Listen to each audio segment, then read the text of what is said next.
I'm a financial advisor in South Carolina, United States.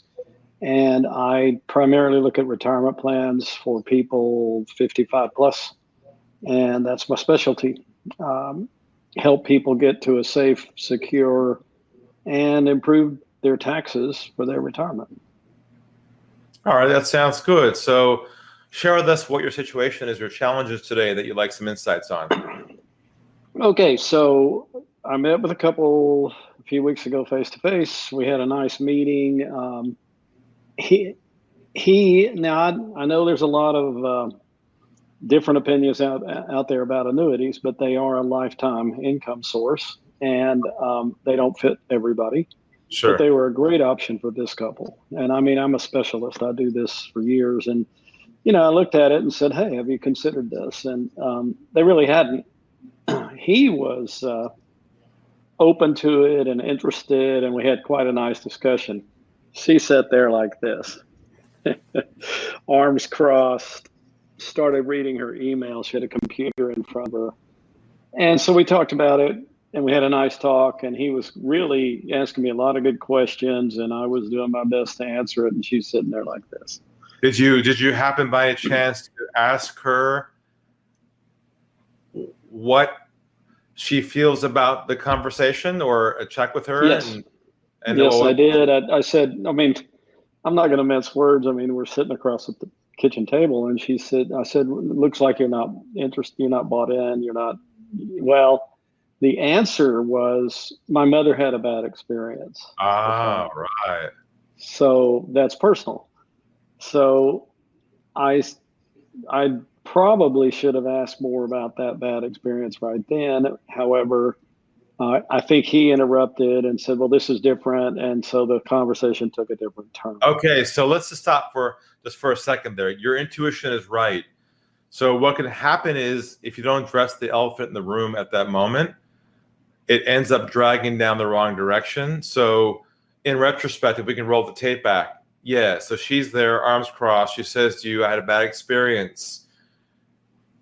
Even I think what happened was you felt like he was interested, so you kind of focused your energy back to him, as opposed the ideal thing would have been to stop everything right there and then and to say to her, let's just hold off for a moment then. Can you share with me a little bit about what happened with your mother, what the experience was, so I can understand what you're thinking is before we even consider the idea of moving forward at all?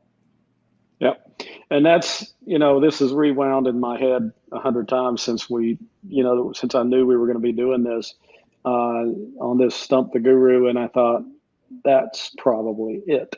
And it's always interesting, 20/20 hindsight, right? But of course.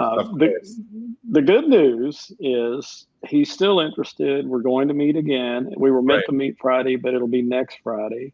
Okay. So I think we'll meet again face to face. So I think the recovery is probably, I mean, tell me, but it's, hey, before we go anywhere, let's discuss, right? Yes. So your goal now is to get to the truth of what has not been brought up yet, which will be a roadblock for you along the way if you don't address it now. So if you can get a meeting again with him and possibly her again, what I'd probably do is start the meeting with focusing on her and say, look, I've been thinking about our conversations. And you pull the plug and you say, I'm not quite comfortable moving us forward towards this direction yet until I fully really understand what your experience was with annuities and your mother experience was, so I can understand what your concerns are and address those first before we consider moving forward, because I don't want to move things forward unless you're comfortable. Are you guys okay with that? Yeah. Perfect. I like it. And just stop the momentum right there and have it all come out. And I will tell you, it's not easy to have the courage to do that sometimes, because we have someone who wants to buy and someone who doesn't want to buy. Our intuition is to focus on the person who wants to buy. And we just kind of use the hopium. We hope that person convinces the other person to do it. But the reality is we have to address everything in front of us and not be afraid to get the truth. And that's why you have permission now to stop any process you're in with somebody when you sense any hesitation. and really get the bottom where they're at and clear the decks before you even consider moving forward, because it's the only way for you to feel comfortable knowing that this is gonna happen. Because I don't want you to go into these processes kind of hoping it will happen, but knowing something might stop it, if that makes sense. No, it makes perfect sense. And you know, when I walked out of there, I mean, I did talk to her, and I said, you know, let's.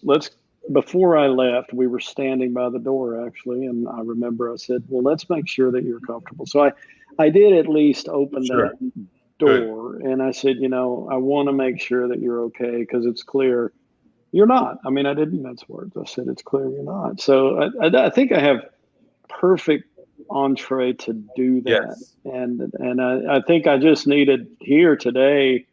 It's a classic sales situation for people in my business, because Yes. you know what happens is sometimes, oh, I make all the decisions, and then you find out they don't. And I mean, I was in corporate sales as well, and we know that a lot of times people will say they make the decisions, yet they don't.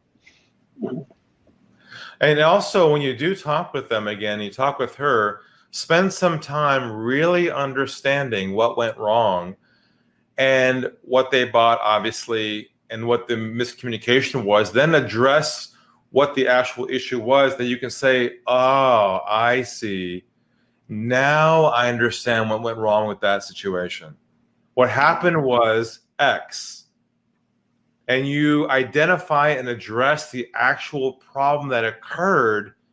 And then you can say, well, we are very aware of that, and we do not do any of that. So you can really sort of pinpoint the exact problem went wrong in the process with her mother.